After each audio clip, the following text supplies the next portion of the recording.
നമസ്കാരം, ഭാരത് ലൈവിലേക്ക് സ്വാഗതം. നമസ്തേ പ്രശാന്ത്. ഏറ്റവും വലിയൊരു തമാശ ഇപ്പം നടന്നുകൊണ്ടിരിക്കുകയാണ്. ശബരിമലയിൽ സ്വർണം കെട്ടത് ആരപ്പാന്ന് ചോദിച്ചാൽ ഞങ്ങൾ CPM-കാരല്ല അപ്പാ എന്ന് വിളിച്ചു പറഞ്ഞുകൊണ്ടിരുന്ന പിണറായി. പക്ഷേ പിണറായിയുടെ കൂടെയുള്ള കിങ്കരന്മാരെല്ലാം ജയിലിനകത്തായി, അവർ റിമാൻഡിലായി. സ്വാഭാവിക ജാമ്യം കിട്ടിയാണ് ഇപ്പോൾ പുറത്തിറങ്ങിയത്. അടുത്ത SIT കൂടുതൽ കടുപ്പിച്ചുകൊണ്ടിരിക്കുകയാണ്. അയോധ്യയിൽ ഏതൊക്കെയോ അവിടുത്തെ ഭാരവാഹികൾ കാണിക്ക കട്ടു എന്നൊക്കെ പറഞ്ഞിട്ട് ഒരു വാർത്ത വരുന്നുണ്ട്. അതിൽ യോഗി ആദിത്യനാഥ് SIT നിയോഗിച്ചു, അടിയന്തരമായി SIT നിയോഗിച്ചു. SIT പ്രാഥമിക റിപ്പോർട്ട് കൊടുത്തു. 6 പേരെ അറസ്റ്റ് ചെയ്തു. 8 പേരോ? 6-8 പേരെ അറസ്റ്റ് ചെയ്തിട്ടുണ്ട്. അന്വേഷണം തുടർന്നുകൊണ്ടിരിക്കുകയാണ്. അതൊക്കെ വളരെ 15 ദിവസത്തിനകം റിപ്പോർട്ട് വേണമെന്ന് പറഞ്ഞ് പ്രാഥമിക റിപ്പോർട്ട് കൊടുത്തു. അതിൽ കൂടുതൽ പേരെ പ്രതികളാക്കി അന്വേഷിക്കാൻ പറഞ്ഞിട്ടുണ്ട്. അവിടുത്തെ പ്രധാന ട്രസ്റ്റിയോട് രാജിവെച്ച് ഒഴിയാൻ പറഞ്ഞു. ഒഴിഞ്ഞു. അങ്ങനെ കടുത്ത നടപടികൾ കൈക്കൊണ്ടിരിക്കുന്നു. വിഷയം കോടതിക്ക് ഇടപെടേണ്ടി വന്നില്ല. UP-യിലെ ഒരു ഹൈക്കോടതിക്ക് പോലും ഇടപെടാൻ പറ്റാത്ത രീതിയിൽ മുഖ്യമന്ത്രിയുടെ DCC പവർ ഉപയോഗിച്ച് തീരുമാനിച്ചു. ബ്യൂറോക്രസിക്കുള്ളിൽ തന്നെ കാര്യങ്ങൾ നടന്നു. അതെ, ഇവിടെ 10 വർഷം ഭരിച്ചിട്ടും ഒരു കോടതി ഇടപെട്ടത്, അതെ, അത് കോടതിയെ കൊണ്ട് ഇടപെടിച്ച് ഞങ്ങൾ ഇടപെടുന്നില്ല. ഇപ്പൊ എന്താണ് പിണറായി വിജയൻ പറയുന്നത്? പ്രതിപക്ഷ നേതാവ് അയോധ്യയിൽ സുപ്രീം കോടതിയുടെ മേൽനോട്ടത്തിൽ ഒരു ഉന്നതതല അന്വേഷണം വേണം, അയോധ്യയിലെ പണം ഇടപാട്. അപ്പം വരണമെന്നാണോ? അതെ, CBI ഒന്നും പറഞ്ഞില്ല, ഉന്നതതല അന്വേഷണം. അങ്ങനെ പറയാൻ പറ്റില്ല. അപ്പം ഫയൽ മാറി ഇങ്ങോട്ട് വന്നല്ല CBI.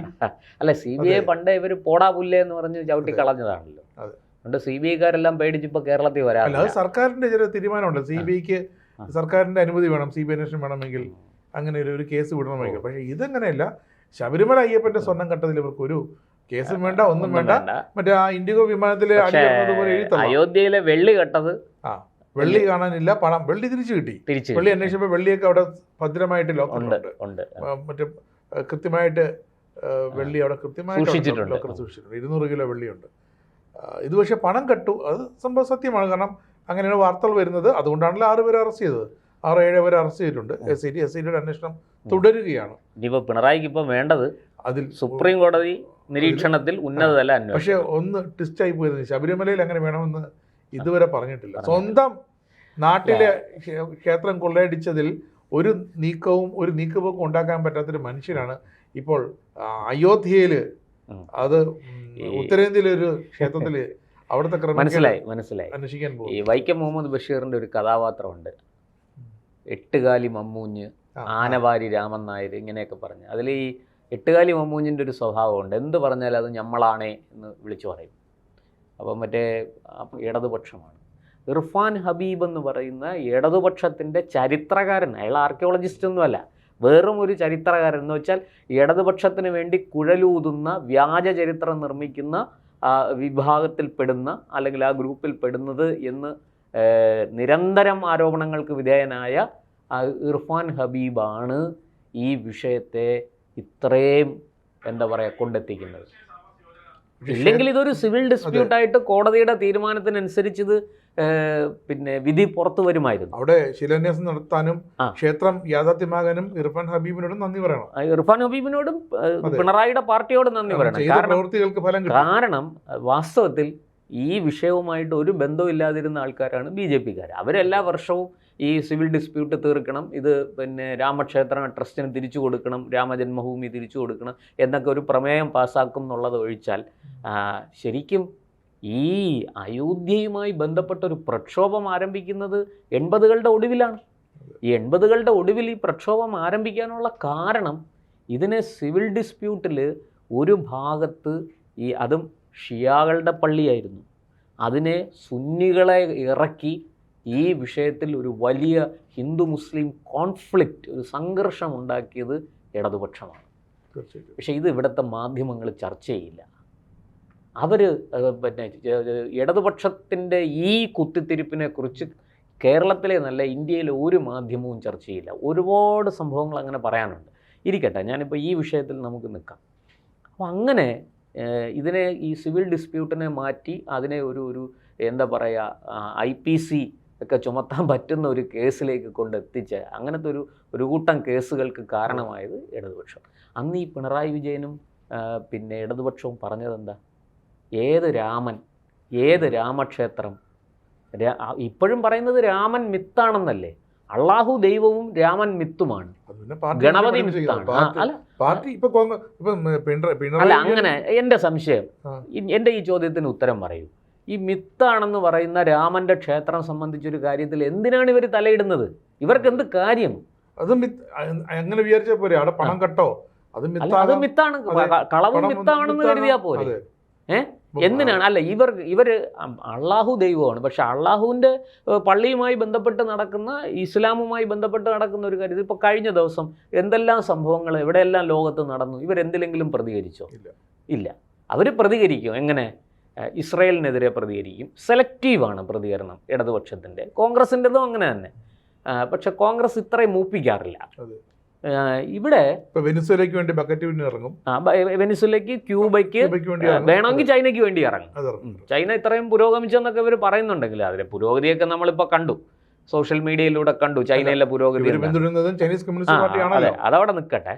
അപ്പോൾ ഞാൻ ചോദിക്കുന്നത്, രാമനും കൃഷ്ണനും ഗണപതിയും ശിവനും ഭദ്രകാളിയും ഒക്കെ മിത്താണെന്ന് പറയുന്ന, വിശ്വസിക്കുന്ന, എന്താ പറയുക, അങ്ങനത്തെ ഹൈന്ദവ ആചാര അനുഷ്ഠാനങ്ങളൊന്നും പിന്തുടരരുത് എന്ന് പറയുന്ന CPM-ന് അയോധ്യയിൽ കൊള്ള നടന്നാൽ എന്താ, അയോധ്യയിൽ പിടിച്ചുപറി നടന്നാൽ എന്താ? ഹൈന്ദവ ക്ഷേത്രങ്ങളും പ്രതിഷ്ഠകളും അവർക്കത്രേ ഉള്ളൂ, അല്ലാതെ അവർ മതേതര പാർട്ടി അല്ല. അത് ബാക്കി ഇസ്ലാമിനെ അതിനകത്ത് ഒരു വരി കൂടെ പറയാനുണ്ട്. ഈ ഹൈന്ദവ ആചാരാനുഷ്ഠാനങ്ങൾ ഇതെല്ലാം മിത്താണെന്ന് മാത്രമല്ല, ഇതിനെല്ലാം അടച്ചാക്ഷേപിക്കും. ഇതിനെല്ലാം നമ്മളത് എത്രയോ ഉദാഹരണങ്ങൾ പറയുന്നുണ്ട്. ഞാൻ പറഞ്ഞിനി അത് പിന്നെ എന്താ പറയാ, നമ്മളെല്ലാം ഇസ്ലാം മതത്തെ അംഗീകരിക്കുന്നു, ബഹുമാനിക്കുന്നു, അള്ളാഹുവിനെ അംഗീകരിക്കുന്നു.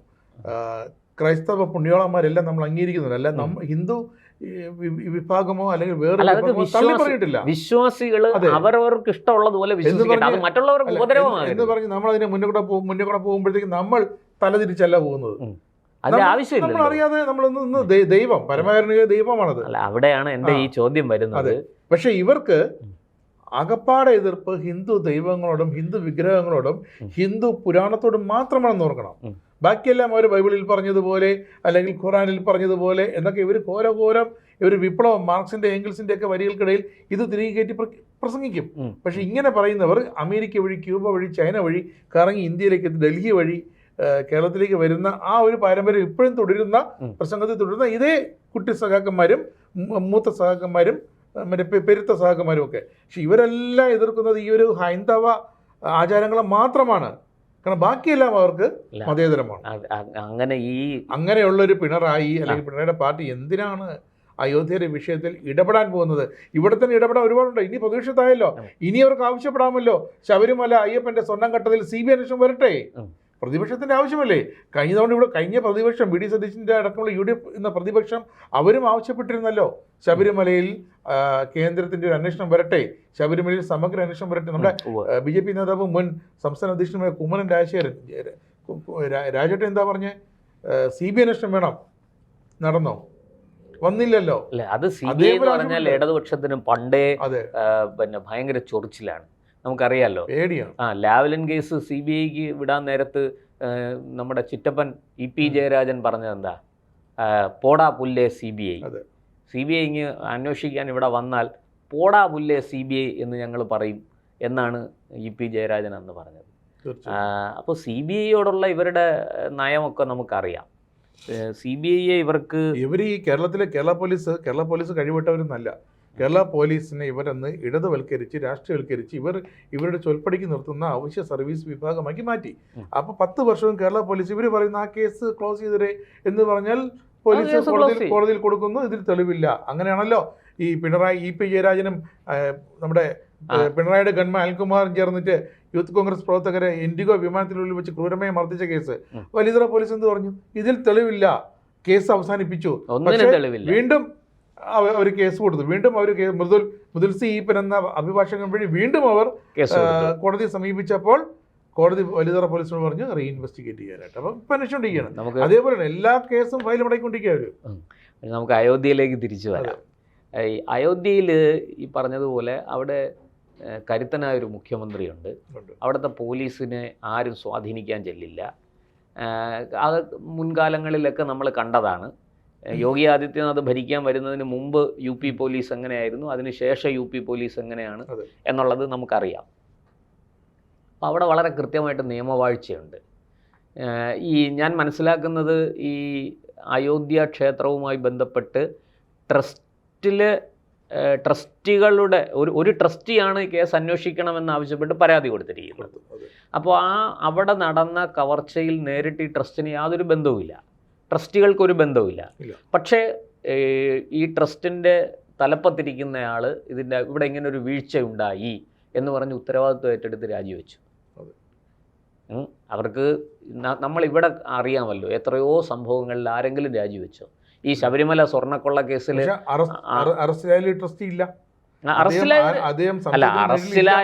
അറസ്റ്റിലായത് ഇതുമായി ബന്ധപ്പെട്ട ജീവനക്കാരാണ്. കാരണം ഈ കാണിക്ക പണമല്ല അടിച്ചു മാറ്റുന്നത് ജീവനക്കാരുടെ, ഈ നമുക്കറിയാലോ ദേവസ്വം ബോർഡിൽ തന്നെ ഇപ്പം Devaswom board president, Devaswom board മെമ്പർമാരൊക്കെ ഉണ്ട്. ചിലപ്പോൾ അവർക്ക് ഇതുമായിട്ട് ഒരു ബന്ധവും കാണില്ല, ചെയ്യുന്നത് താഴെത്തട്ടിലുള്ള ജീവനക്കാരായിരിക്കും. പക്ഷേ ഇത് ആ താഴെത്തട്ടിലുള്ള ജീവനക്കാരത് ചെയ്യാതിരിക്കാനുള്ള, അല്ലെങ്കിൽ അവർക്കത് ചെയ്യാനുള്ള അവസരം ഉണ്ടാക്കാതിരിക്കുക എന്നുള്ളത് ദേവസ്വം ബോർഡ് പ്രസിഡന്റിന്റെയും മെമ്പർമാരുടെയും കൂടി ചുമതലയല്ലേ? ആ ഉത്തരവാദിത്വം അവർ ഏറ്റെടുക്കാറുണ്ടോ? ഇല്ല. അയോധ്യയിലെ ട്രസ്റ്റി പക്ഷെ അത് ഏറ്റെടുത്ത് ആ ട്രസ്റ്റിന്റെ തലപ്പത്തിരുന്ന ആള് ഇത് എൻ്റെ വീഴ്ചയാണ്, ഞാൻ അതുകൊണ്ട് അന്വേഷണം നടക്കട്ടെ, ഏതെങ്കിലും വിധത്തിൽ കുറ്റക്കാരാണെന്ന് കാണുന്ന എല്ലാവരെയും അറസ്റ്റ് ചെയ്യട്ടെ, ഞാൻ ഇത് ഇനി നിർവഹിക്കാൻ യോഗ്യനല്ല, എനിക്കിതിനുള്ള അർഹതയില്ല എന്ന് പറഞ്ഞ് രാജിവെച്ചു. അടുത്ത ആൾ വേറെ ആൾ വരട്ടെ, കഴിവുള്ള ആൾ വരട്ടെ, അല്ലേ? ഇവിടെ ശബരിമല അയ്യപ്പന്റെ സ്വർണ്ണം കട്ട കേസിൽ ഏതെങ്കിലും ഒരു ദേവസ്വം ബോർഡ് പ്രസിഡന്റ് രാജിവെച്ചോ? ദേവസ്വം ബോർഡ് ഒരു പ്യൂണ് പോലും വാസ്തവത്തിൽ ദേവസ്വം മന്ത്രി രാജിവെച്ച് ജനങ്ങളോട് മാപ്പ് പറയേണ്ടതായിരുന്നു. അയ്യപ്പന്റെ മുതൽ കട്ടിരിക്കുന്നു, എനിക്കിത് തടയാൻ കഴിഞ്ഞില്ല, ഞാൻ ഇനി ഈ സ്ഥാനത്തിരിക്കാൻ യോഗ്യനല്ല എന്ന് പറഞ്ഞ് വാസവനാണെങ്കിൽ വാസവൻ, അല്ല അതിന് മുമ്പിരുന്ന ആളാണെങ്കിൽ അതിന് മുമ്പിരുന്ന ആൾ. കടകംപള്ളിയുള്ളപ്പോൾ ഈ വാർത്ത പുറത്തു വന്നില്ല. വാസവൻ ദേവസ്വം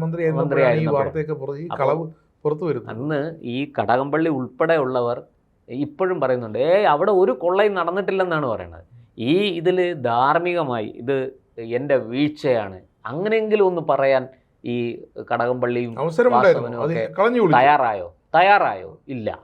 പക്ഷെ അവിടെയോ അയോധ്യയിൽ അവരത് തയ്യാറായി. ഇത് ഞങ്ങളുടെ വീഴ്ചയാണ്, ഞങ്ങളിതിൻ്റെ ഉത്തരവാദിത്വം ഏറ്റെടുക്കുന്നു, അന്വേഷണം നടക്കട്ടെ, കുറ്റവാളികൾ പിടിയിലാകട്ടെ, അതുകൊണ്ട് ഞാൻ ഇതിൻ്റെ ധാർമ്മിക ഉത്തരവാദിത്വം ഏറ്റെടുത്ത് ഞാൻ രാജിവെക്കുന്നു എന്ന് പറഞ്ഞ് അത് രാജിവെച്ച് അങ്ങനെ മാറി നിൽക്കാനുള്ള ചങ്കൂറ്റം കാണിക്കണം.